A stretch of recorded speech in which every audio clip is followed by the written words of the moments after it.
అమృత ఆయుర్వేద సిద్ధ హాస్పిటల్లో ప్రత్యేకంగా వ్యాధులను బట్టి ఇస్తున్న ఆయుర్వేద పంచకర్మ ట్రీట్మెంట్ వివరాలు. జానువస్తి థెరపీ, మోకాళ్ల నొప్పులకు, మోకాళ్ల వాపులకు, మోకాళ్ల అరుగుదలకు ఆపరేషన్ అవసరం లేకుండా ఇస్తున్న ట్రీట్మెంట్ సమయం 30 నిమిషాలు. కటివస్తి థెరపీ, నడుం నొప్పికి, డిస్క్ సమస్యలకు, సయాటికా ఉన్నవారికి ఇచ్చే ట్రీట్మెంట్ సమయం 40 నిమిషాలు. గ్రీవవస్తి థెరపీ, మెడ నొప్పికి, మెడ అరుగుదలకు ఇచ్చే ట్రీట్మెంట్ సమయం 40 నిమిషాలు. ఇలా 20కి పైగా ఉత్తమమైన ఆయుర్వేద చికిత్సలను 5 నుండి 10 సంవత్సరాలకు పైగా అనుభవం గల కేరళ థెరపిస్టుల ద్వారా చికిత్సను చేయబడును.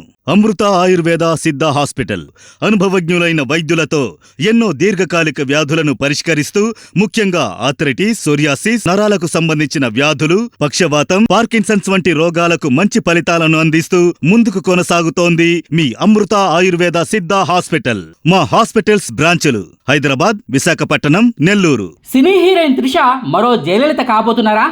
ఎంజీఆర్ గారి పార్టీలోకి జయలలిత గారు వచ్చి చేరినట్టు త్రిష కూడా విజయ్ పార్టీలో చేరటం ఖాయమేనా? విజయ్ రాజకీయ వారసురాలిగా త్రిష తమిళనాడు పాలిటిక్స్లో కీలకం కాబోతున్నారా? జయలలిత గారికి లభించినంత ఆదరణ త్రిషకు కూడా దక్కటం సాధ్యమేనా అన్న ప్రశ్నల గురించే నెట్టింట పెద్ద డిబేటే జరుగుతుంది. తమిళనాడులో ఏ నలుగురు కలుసుకున్నా సరే ప్రస్తుతం ఈ అంశాల గురించే విపరీతంగా చర్చించుకుంటున్నారు. విజయ్ ప్రమాణ స్వీకారోత్సవంలో ఆయన ఏం మాట్లాడారు, ఎలా మాట్లాడారు, రాహుల్ గాంధీతో ఎంత సన్నిహితంగా మెలిగారు అన్న అంశాల కంటే కూడా అక్కడ త్రిష గారి వ్యవహార శైలి మీదే మీడియా ఎక్కువగా ఫోకస్ చేసిందన్నది నిజం. విజయ్ తల్లిగారిని కూడా పలకరించి ప్రేమగా ఆమెను హత్తుకున్న సీన్ కూడా టీవీలో బాగా వైరల్ అయింది. సో విజయ్ గారి కుటుంబం కూడా త్రిష పట్ల వ్యతిరేకతతో లేదన్న విషయం ఈ ఒక్క సీన్తోనే అర్థమైపోతుంది. నిజానికి ఈ ఎన్నికల్లో విజయ్ గారు కనుక ఈ రేంజ్లో సీట్లను సాధించి ఉండకపోతే సర్వేలు చెప్పినట్టు పట్టుమని 10 సీట్లను కూడా విజయ్ పార్టీ గెలుచుకోలేకపోతే త్రిష గారినే అందరూ తప్పుబట్టేవాళ్ళు. ఆమె వల్లే విజయ్ ఓడిపోయారని నిందించేవాళ్ళు. విజయ్ కుటుంబాన్ని చీల్చిన వ్యక్తిగా, విజయ్ ఓటమికి కారణమైన వ్యక్తిగా నిందను ఆమె మోయాల్సి వచ్చేది. మహిళల ఓట్లన్నీ ఆమెతో వ్యవహారం వల్లనే విజయ్కు పడలేదని కూడా రాజకీయ విశ్లేషకులు తేల్చేసేవారు. కానీ అదృష్టవశాత్తు త్రిష ఆ ప్రమాదం నుంచి త్రుటిలో తప్పించుకున్నారనే చెప్పవచ్చు. విజయ్తో బంధం గురించి మీడియా ఎన్నెన్ని విధాలుగా వార్తలు రాసుకున్నా, ఎంతగా విమర్శిస్తూ కథనాలను వండి వార్చినా సరే తమిళ జనాల నుంచి మాత్రం వీళ్ళిద్దరి బంధానికి ఆమోదం లభించినట్టే కనిపిస్తుంది. ఈ నేపథ్యంలోనే విజయ్ గారు ఆల్రెడీ సీఎం అయిపోయారు కాబట్టి, అనుకున్నది సాధించేశారు కాబట్టి పెళ్లి విషయంలో కూడా వీళ్ళిద్దరూ త్వరలోనే ముందడుగు వేసే ఛాన్సులు ఉన్నాయంటూ తమిళ మీడియాలో వార్తా కథనాలు కనిపిస్తున్నాయి. నిజానికి త్రిష, విజయ్ గార్ల పెళ్లి వ్యవహారం వీళ్ళిద్దరి చేతుల్లో లేదు. ఎప్పుడు జరుగుతుందో కూడా సరిగ్గా చెప్పలేని పరిస్థితి. మొదటి భార్య సంగీతతో విజయ్ గారు ఇంకా విడాకులు తీసుకోలేదు. కోర్టులో కేసు ఇంకా నడుస్తోంది. ఇద్దరు విడాకులు తీసుకోవడం ఖాయమే, కానీ ఆ ప్రాసెస్ ఎంత త్వరగా పూర్తవుతుందన్నదే మాత్రం చెప్పడం కష్టం. ముందుగా కోర్టు వెలుపల తేల్చుకునేందుకు ఇరు పక్షాల లాయర్లతో చర్చలు జరిగాయట. సంగీత గారేమో చాలా డిమాండ్లు చేస్తున్నారట. దాదాపు 250 కోట్ల రూపాయల భరణాన్ని ఆమె ఏక మొత్తంలో సింగిల్ పేమెంట్గా ఆశిస్తున్నారట. అంతేకాదు కొడుకును, కూతురిని కూడా సెటిల్ చేయాలని ఆమె డిమాండ్ చేస్తున్నారట. విజయ్తో భవిష్యత్తులో సంబంధం పడకుండా కొడుకు, కూతులకు కూడా ఇప్పుడే సెటిల్మెంట్లు చేయాలన్నది సంగీత గారి డిమాండ్ అట. సో కొడుకు, కూతులకు కూడా చెరువు 100 కోట్ల సెటిల్మెంట్ అనుకున్నా దాదాపుగా 450 కోట్ల రూపాయల సెటిల్మెంట్ను సంగీత గారు ఆశిస్తున్నారన్నది తమిళ మీడియా వర్గాల సమాచారం. కానీ విజయ్ మాత్రం సంగీత గారికి కేవలం 35 కోట్ల రూపాయలనే ఇస్తానని చెప్తున్నారట. అంతేకాదు కొడుకు, కూతుళ్ల భవిష్యత్తును తాను చూసుకుంటానని, వాళ్లతో రిలేషన్షిప్ను కంటిన్యూ చేస్తూనే ఓ తండ్రిగా వాళ్లకు ఏం కావాలన్నది, ఏం చేయాలన్నది తాను చూసుకుంటానని విజయ్ చెప్తున్నారట. ఈ భరణం విషయంలోనే విజయ్, సంగీత గార్ల మధ్య ఎటూ తేడా లేదు. ఎవరో ఒకరు కాంప్రమైజ్కు వస్తే తప్ప కోర్టు వెలుపల సెటిల్మెంట్కు ఓ ముగింపు రాదు.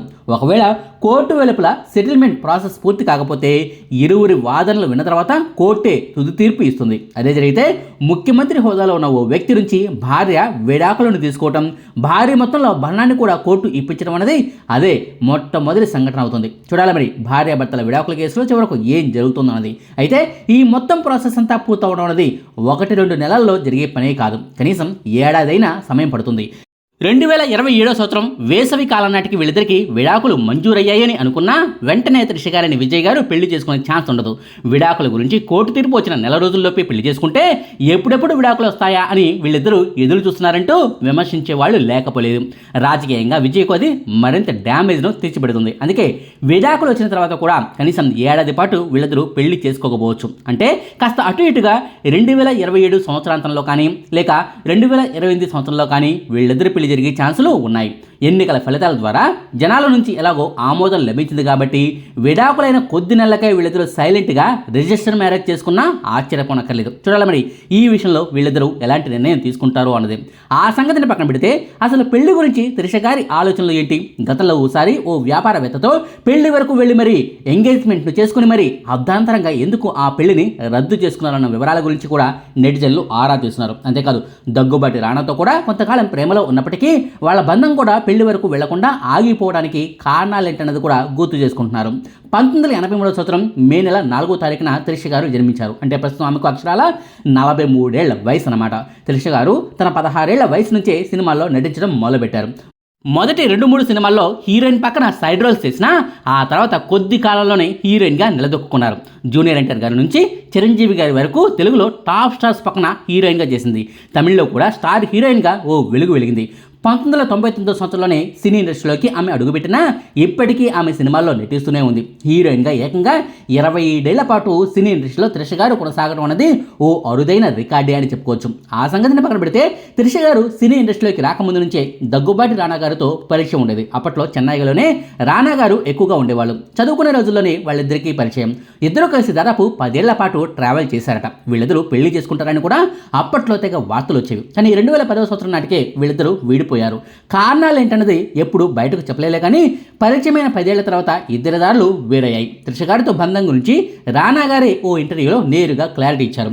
2015 సంవత్సరంలో బాహుబలి ఫస్ట్ పార్ట్ రిలీజ్ అయింది కదా, ఆ సినిమా ప్రమోషనల్ కార్యక్రమాల కోసమంటూ హిందీలో పాపులర్ షో అయిన కాఫీ విత్ కరణ్ సీజన్ 6లో ఓ ఎపిసోడ్కు దగ్గుబాటి రాణా ఓ గెస్ట్గా వెళ్ళారు. అదే ఎపిసోడ్లో రాజమౌళి, ప్రభాస్ కూడా పాల్గొన్నారు. ఆ ఎపిసోడ్లోనే త్రిషతో బంధం గురించి కరణ్ జోహర్ సూటిగా ప్రశ్నించాడు. ఆ ప్రశ్నకు దగ్గుబాటి రాణా కూడా క్లారిటీగా సమాధానం చెప్పాడు. 10 ఏళ్ల పాటు మేమిద్దరం క్లోజ్ ఫ్రెండ్స్గా ఉన్నాము. అవును, మేమిద్దరం డేటింగ్ కూడా చేశాము, కానీ పరిస్థితులు అనుకూలించలేదు అంటూ రాణా వ్యాఖ్యానించాడు. అయితే 2010 సంవత్సరంలో ప్రారంభంలో వీళ్ళిద్దరూ విడిపోయినట్టు మీడియాలో వార్తలు వచ్చినా ఆ తర్వాత కొన్నాళ్ళకే త్రిష గారి నుంచి ఓ షాకింగ్ న్యూస్ బయటకు వచ్చింది. చెన్నైకి చెందిన ప్రముఖ వ్యాపారవేత్త వరుణ్ మణియన్తో త్రిషకు పెళ్లి జరగబోతోందంటూ ఓ అనౌన్స్మెంట్ వచ్చేసింది. 2015 సంవత్సరం ప్రారంభంలోనే వీళ్ళిద్దరికి ఎంగేజ్మెంట్ కూడా జరిగింది. ఆ ఫోటోలు కూడా బయటకు వచ్చాయి, మీడియాలో తెగ వైరల్ అయ్యాయి. అప్పట్లోనే త్రిష సినీ ఇండస్ట్రీకి గుడ్ బై చెప్తుందని అంతా అనుకున్నారు. కానీ కట్ చేస్తే వరుణ్ మణియన్తో ఎంగేజ్మెంట్ జరిగిన 5 నెలలకే త్రిష బాంబు పేల్చారు. ఆ ఎంగేజ్మెంట్ను రద్దు చేసుకుంటున్నామని, అతడితో పెళ్లి ఇక జరిగేది లేదని తేల్చి చెప్పారు. త్వరలోనే వీళ్ళిద్దరూ పెళ్లి చేసుకుంటారని, పెళ్లి డేట్ గురించి సమాచారం వస్తుందని ఎదురు చూస్తున్న మీడియాకు ఆమె పెళ్లి గురించి ఇలాంటి వార్త తెలిసేసరికి అంతా అవాక్కయ్యారు. ఎందుకు ఏమిటి అని ఎవరూ ఆనాడు ప్రశ్నించలేదులే కానీ కొన్నేళ్ల తర్వాత, ఇంకా సరిగ్గా చెప్పాలంటే 2017 సంవత్సరంలో ఓ ఇంటర్వ్యూలో పరోక్షంగా ఈ విషయం గురించి త్రిష గారిని నేరుగా ఓ జర్నలిస్టు ప్రశ్నించారు. దానికి త్రిష గారు కూడా ఎలాంటి ఇబ్బంది పడకుండా సమాధానం చెప్పుకొచ్చారు.